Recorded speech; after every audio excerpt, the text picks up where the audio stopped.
Obrolan di warkop kampungan. Belajar ikhlas dan bersyukur. Siang ini ada pelanggan baru pria seusiaku yang mampir ke warung kami. Beliau pesan nasi berkat dan kopi kental gula sedikit. Setelah menikmati nasi berkat dengan tuntas, kami terlibat obrolan ringan khas warung kopi. Dulu, saya punya tanah kapling seluas 200 meter persegi di pinggir jalan desa, beliau memulai cerita. Saat itu beliau ditipu mitra kerjanya sehingga modalnya habis, bahkan terlilit hutang ke orang lain. Dia berusaha dengan berbagai cara untuk memperoleh kembali modalnya dari mitra yang curang tadi, tapi tidak pernah berhasil, menambah rasa marah, kecewa dan putus asa, terlebih masih terbebani hutang. Akhirnya tanah tadi dijual cepat dan sangat murah, agar bisa untuk segera melunasi hutangnya, karena beliau sadar bila beliau menghambat rejeki orang lain, menunda bayar hutang, maka rejeki beliau sendiri yang akan terhambat. Dengan berat hati tanahnya pun terjual murah, tapi cukup untuk melunasi hutangnya. Dengan selalu gagalnya untuk memperoleh kembali modalnya, hal ini semakin membuat beliau stres dan malas beraktivitas.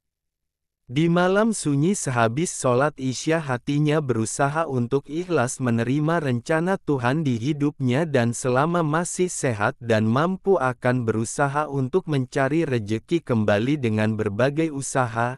Rasa ikhlas ini selalu diucapkan setiap hari sebelum beraktivitas. Hal ini memberi hati yang tenang, pikiran yang terang dalam beraktivitas. Hari ini 23 tahun dari masa itu, beliau sudah mampu membeli sebuah tanah seluas 65 meter persegi dengan bangunan rumah sederhana. Lokasinya di pinggir jalan ramai dan telah dipakai untuk merintis usaha. Aku turut bersyukur dan tetap suka mendengar ceritanya. Lalu beliau berkata, sebagai introspeksinya, seandai dulu tanahnya tidak dijual, hutangnya terus terkatung-katung, bekerja juga tidak tenang, pasti rejeki juga tidak lancar. Dan tanahnya juga tidak terkelola untuk apa-apa, semua hanya menjadi tumpukan masalah. Ternyata lancarnya terjual cepat dan murah, banyak hal positif yang terjadi bila kita sadari saat ini. 1.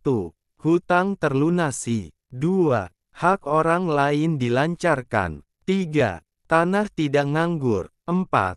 Hutang lunas, hati tenang. 5. Bekerja tanpa beban. Beliau juga menekankan, kondisi seburuk apapun, lakukan terbaik yang kita mampu, sisanya serahkan kepada Tuhan Yang Maha Esa. Pasti rencana Tuhan begitu sempurna dan indah. Aku mengangguk dan tertegun, seolah semuanya terpatri di hatiku.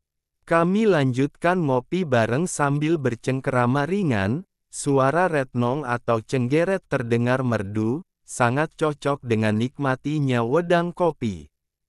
Aku ukir dalam-dalam, sebuah pelajaran hidup di warung kopiku siang ini.